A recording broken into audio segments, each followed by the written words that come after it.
Leaving Earth to touch the cosmos is an experience few have ever known, but many have often dreamed of. Each of the participants aboard the Goddard flight shared the dream of exploring the great unknown and the desire to take part in the opening of the space frontier.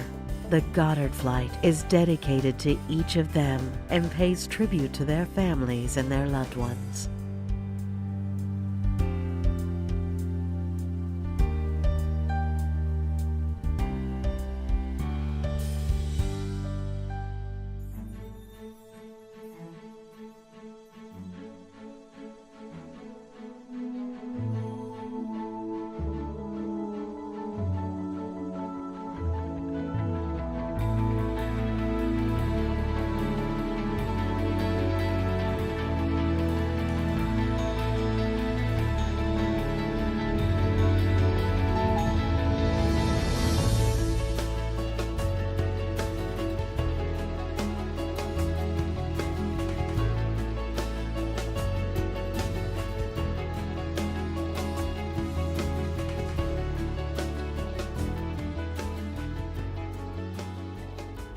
Memorial space flights are especially compelling because spaceflight is not easy, and our loved ones valued spaceflight so much that we know whenever a launch occurs that Celestis is a part of, that it's a very special launch. And you can see the engineers, you can see the people that are actually doing the launch, how much they enjoy knowing that our payload is on board, and that payload is made possible by individuals choosing a memorial spaceflight for their loved one and for themselves.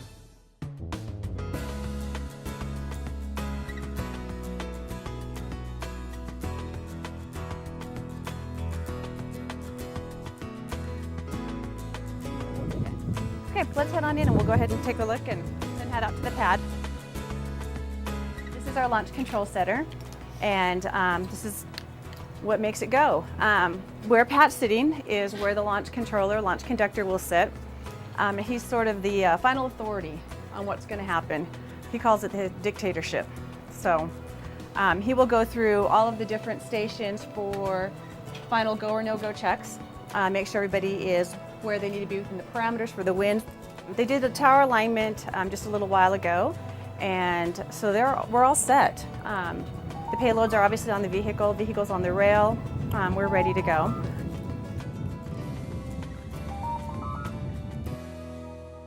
This is Jerry Larson, who is the founder and president of Up Aerospace.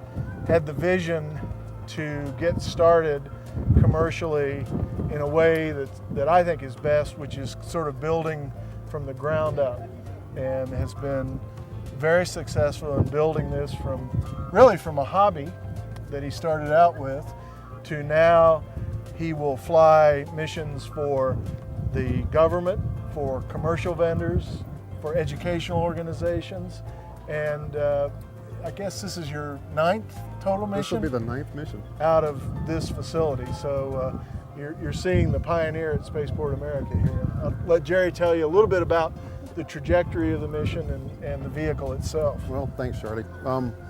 Yeah, the whole idea for Up Aerospace there was 2 ideas that I came up with. One was for education, and you've seen the students that are here. But the other one was in 1998, there was a launch that I was working on when I was at Lockheed Martin that went to the moon. And Charlie had a payload on it, and that really kind of inspired me to as a second business idea of launching cremains into space as well. And so those were the 2 ideas that birthed the Space Loft rocket. This is Space Loft number 5. This is the 5th Space Loft flight, so we call it SL5. It has inside of it mostly educational payloads, and then 1 payload from the Department of Defense. The ORS office in Albuquerque has an experiment on board. The whole vehicle weighs about 800 pounds. The motor lights up tomorrow. It'll produce about 12,000 pounds of thrust, and it'll be on its way. And after about 12.5 seconds, it'll coast all the way to space. And it'll take it about 1.5 minutes before it actually reaches space. And then it'll be in space for about 4 minutes. And on its way back in, the front end section of it, we let the booster get cut off, and on the way back in, we let the payload just fall. It kind of keeps the winds from drifting it, so we actually let it fall all the way down to about a mile off of the ground. So imagine you're up 71 miles and it's just letting it fall. But there's a barometric pressure sensor on board that'll sense that it's above that altitude, and then that's when the drogue parachute, which is a small parachute, that'll come out at that altitude, and it'll actually turn the payload section and slow it down, and then the main chute gets deployed 10 seconds after that. And then touches down, real nice soft landing about 10 miles per hour on White Sands Missile Range, about 30 miles from here. Then they get in a helicopter, fly over there, and you might be interested in how you track it, how you know where it landed besides what White Sands tells you. Well, but White Sands also tracks it from sort of over that way, right? Yeah, we have two radars that are going to track this one. There's one over there, and then there's one actually north of here at a Stallion as the location. So there'll be two radars that will actually track it. They'll know exactly where it is. They'll track the booster and the payload section. On the payload section, we have a transponder. It's actually radiating, so they can actually follow that. The booster, they'll skin track. So they actually send a pulse that bounces off of the body and back, and they can track that. So they'll actually track both of those bodies, and then we'll know exactly where they are. And then you're right, we go get in the helicopter, we fly over to it, make sure it's safe, that all the ordnance has been spent, and disconnect the parachute. And then we're gonna put it in a sleeve that is for transportation and put it back in the helicopter, and then we're gonna come back. And where you folks are, we're gonna actually do a flyover with the helicopter, so you can see it up close, and then we'll come back to Launch Control Center to actually land the helicopter, put it in a truck, and then bring it up to that area where you folks will be at. And then we're going to take it apart and take all the experiments, the students' experiments out of the thing, and your items as well, if you'd like. And it's going to be really an interesting event. They have 800 students or so planning to come to this event tomorrow.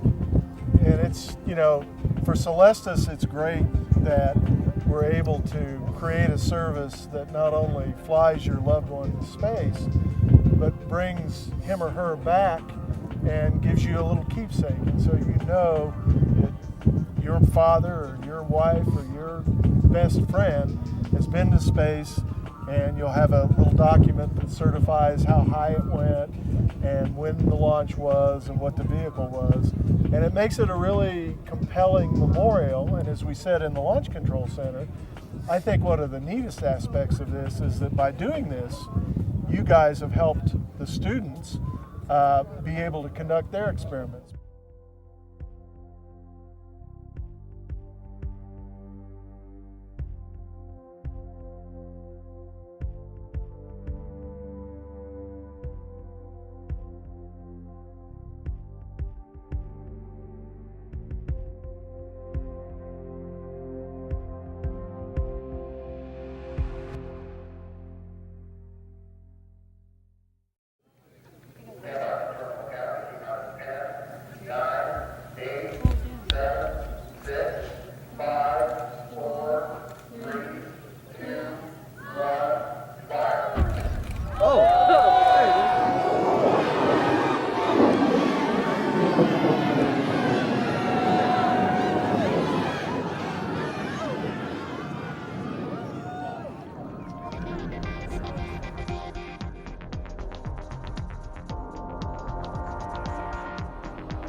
From anywhere in the world, they can fly from New Mexico, from Florida, from California.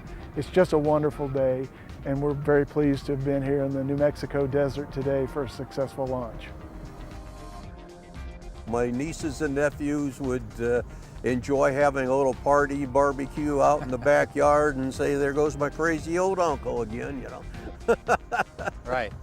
Well, anything else that you have on your mind from this morning, from the events? To see more of these trips. It's definitely one of the benefits of being part of Celestis and their memorial spaceflight program, to be able to come to these in advance. and the people that you meet are varied and all have those basic same interests. Right, it's a good group. So you enjoyed yourself this weekend? Oh, most definitely, most definitely.